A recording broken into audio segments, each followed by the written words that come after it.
മലയാള സിനിമയിൽ ഷൈജോയ്ക്ക് ഒരു കോള് വരുന്നു. ആദ്യം ഷൈജോ പറയുന്നു, എത്ര രൂപ എനിക്ക് തരും. അതൊരു സമയത്ത് ഭയങ്കരമായിട്ട് ചർച്ചാ വിഷയമായി. പൈസ ഉണ്ടെങ്കിൽ മാത്രമേ ഷൈജോ അഭിനയിക്കത്തുള്ളൂ. അത് ഇന്ന് തന്നെ അതും ഒന്ന് തിരുത്തണം. എന്തുവായിരുന്നു ആ സത്യകഥ? അത് ആ ഫോൺ വരുന്നതിന് മുമ്പ് വരെയുള്ള ഞങ്ങളുടെ പ്രശ്നങ്ങൾ, അതായത് ഫിനാൻഷ്യലി ഉള്ള പ്രശ്നങ്ങളെക്കുറിച്ച് ഞങ്ങൾ വാദോരാതെ സംസാരിക്കുക. അതിനൊരു സൊല്യൂഷൻ കണ്ടെത്താൻ പറ്റാതെ ഞങ്ങളെല്ലാവരും വളരെ വിഷമിച്ച് ഞാനും വൈഫും മക്കളും എല്ലാം കൂടെ നിൽക്കുന്ന സമയത്താണ് ഈ കോള് വരുന്നത്.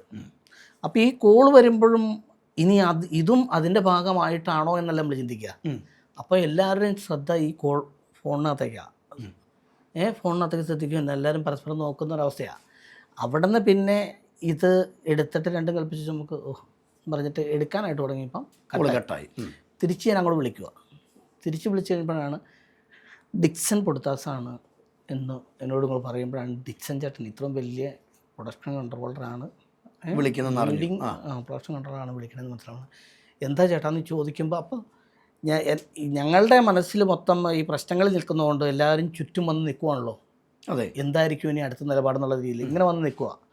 അപ്പോൾ ഞാനിങ്ങനെ സംസാരിക്കുന്നു. അപ്പം പറയുന്നു സിനിമയാണെന്നുള്ള രീതി പറയണം. അങ്ങനെ പറഞ്ഞു പെട്ടെന്ന് നമ്മുടെ അവസ്ഥ വെച്ചിട്ടേ സിനിമയാണ് എത്ര വയസ്സ് കിട്ടുമെന്നുള്ളത് ചോദിച്ചു എന്നുള്ള സത്യം. കാരണം ഡിക്സൺ പൊടുത്താസ് പോലൊരു അത്രയും അറിയപ്പെടുന്ന ഏറ്റവും സീനിയർ ആയിട്ടുള്ളൊരു പ്രൊഡക്ഷൻ കൺട്രോളറെ കുറിച്ച് ഞാൻ ഇങ്ങനെ ഒരു നുണ പറയൂ? അതെ, ഇല്ല, എൻ്റെ ജീവിതത്തിലെ അനുഭവമാണത്. ഞാൻ അങ്ങനെ ചോദിച്ചതാണ്. ഒരു പക്ഷെ അത് മറച്ചു വെക്കാം അല്ലേ? പിന്നെ അത് വേണമെങ്കിൽ സിനിമയാണെന്ന് പറയുമ്പോൾ നമുക്ക് കുറച്ച് വെക്കാം. പക്ഷെ നമ്മൾ അപ്പം നിൽക്കുന്ന സ്റ്റേജ് അങ്ങനെയല്ല. അതെ, അപ്പം പിന്നെ നമ്മളത് പറഞ്ഞേ പറ്റൂ. പക്ഷേ അപ്പോൾ ചോദിക്കും ആ സ്റ്റേജിനെ പിന്നെ എങ്ങനെ ഓക്കം ചെയ്തു, അങ്ങനെ മുന്നോട്ട് പോയി എന്ന് ചോദിക്കും.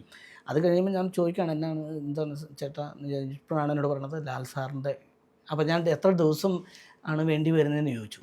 അപ്പോൾ ഈ പ്രശ്നങ്ങളിൽ നിന്നൊക്കെ മാറിയിട്ട് ഇവരെ മാത്രം ഒറ്റക്കിട്ടിട്ട് ഞാൻ ലൊക്കേഷനിൽ പോയി നിൽക്കുക എന്ന് പറഞ്ഞാൽ ഓർത്തിട്ട് കൂടിയാണ് ഞാൻ ചോദിക്കണത് എത്ര ദിവസം വേണ്ടി വരും. പിന്നെ വേറെ എന്തെങ്കിലും പരിപാടി കിട്ടുവാണെങ്കിൽ അതും ഒന്നും കളയാൻ പാടാത്ത അവസ്ഥയാണല്ലോ എന്ന് ഓർത്തിട്ടാണ് പറയണത്. അന്നേരം പറയണത് അത് ലാൽ സാറിൻ്റെ ഡേറ്റുകൾ നോക്കിയിട്ട് പറയാൻ പറ്റുള്ളൂ. അതോടുകൂടി സ്റ്റക്കായില്ലേ, കിളി പോയോന്നോ.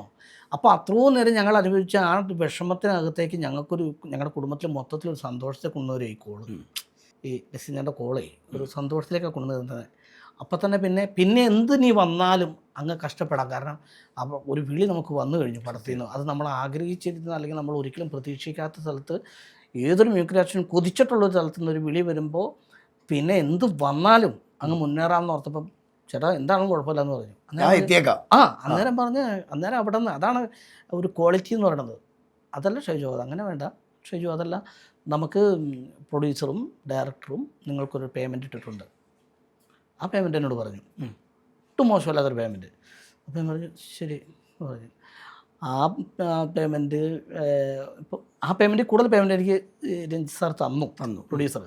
അത് കൂടാതെ ഞാൻ ഇങ്ങനെ ഒരു പ്രശ്നത്തിലാണ് നിൽക്കണേന്ന് ആ ലൊക്കേഷനിൽ വെച്ച് രഞ്ജിത്ത് സാർ അറിയുകയും എൻ്റെ പേയ്മെൻറ്റ് ഇമ്മീഡിയറ്റ് എനിക്ക് തന്ന് എന്നെ സോൾവ് ചെയ്യാനായിട്ട് ആ ചെറിയ കാര്യങ്ങളൊക്കെ ഒന്ന് തരണം ചെയ്ത് സ്വസ്ഥമായിട്ട് ഞാൻ ആ ലൊക്കേഷനിൽ നിൽക്കാൻ വേണ്ടി അവർ തന്നു. സാധാരണ ഇതൊക്കെ എന്ന് പറഞ്ഞാൽ സംഭവിക്കുന്നതെന്ന് പറഞ്ഞാൽ അതാണ് ഞാൻ പറഞ്ഞാൽ ചിലപ്പോൾ നമ്മുടെ ദൈവത്തിൻ്റെ ഒരു കൈതൊടലേ എന്ന് പറയുന്നത്. കാരണം എന്ന് വെച്ചാൽ അവിടെ വരുന്നു, നമ്മുടെ പ്രശ്നങ്ങൾ അവിടെ തുറന്നു പറയാൻ എൻ്റെ മനസ്സ് സാമ്പത്തികമായിട്ട് ഇച്ചിരി പ്രശ്നത്തിലാണെന്ന് അവരോട് തുറന്നു പറഞ്ഞാൽ അവരെൻ്റെ ആ പ്രശ്നം കേൾക്കിട്ട് അത്രയും വലിയ സിനിമാക്കാർ എൻ്റെ പ്രശ്നം കേൾക്കാനായിട്ട് അവർ സമയം തരിക.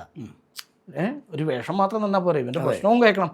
അപ്പോൾ എൻ്റെ പ്രശ്നം കേൾക്കുകയും അതിന് പരിഹാരം കണ്ടെത്താൻ എന്നെ സഹായിക്കുകയും എൻ്റെ പേയ്മെൻറ്റ് പെട്ടെന്ന് തരികയും സാധാരണ ഡബ്ബിങ്ങൊക്കെ എത്തുമ്പോഴാണ് ബാലൻസ് പേയ്മെൻറ്റ് കൊടുക്കുന്നത്. ഞാൻ കേട്ടിട്ടുണ്ട് കുറച്ച് പേയ്മെൻറ്റ് തരും, പിന്നെ ബാക്കി ഡബ്ബിങ്ങൊക്കെ എത്തുമ്പോഴാണ്. ഇതങ്ങനെയല്ല, എൻ്റെ പേയ്മെൻറ്റ് ഓൾറെഡി എനിക്ക് തന്നു കഴിഞ്ഞു. പിന്നെയാണ് ഞാൻ അഭിനയിക്കുന്നു, ഓൾറെഡി പേയ്മെൻറ്റുകൾ എനിക്ക് തന്നു. അത് കഴിഞ്ഞിട്ട് പിന്നെ എനിക്ക് സാറ് സഹായിച്ചു. അങ്ങനെയൊക്കെയാണ്. ഷൈജോ സിനിമ ഇറങ്ങുന്നതിന് മുമ്പ് ഒരു പോസ്റ്റർ ഇറങ്ങി.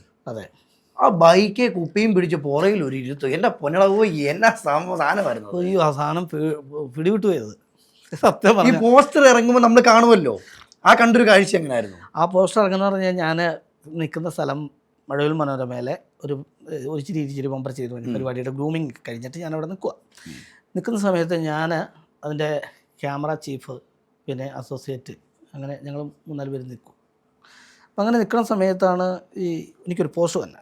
അപ്പോൾ വരുൺ എന്നാണ് ചീഫിൻ്റെ പേര്. അപ്പം ഞങ്ങൾ വർത്തമാനം പറഞ്ഞിട്ട് നാളത്തെ ഇതിപ്പോൾ ഇങ്ങനെയാണെന്നൊക്കെ വരുൺ ഇങ്ങനെ പറഞ്ഞുകൊണ്ടിരിക്കുന്നത്. ഞങ്ങളിങ്ങനെ നിൽക്കുന്ന സമയത്ത് ഞങ്ങളുടെ തുടരും സോഷ്യൽ ഗ്രൂപ്പുണ്ട്.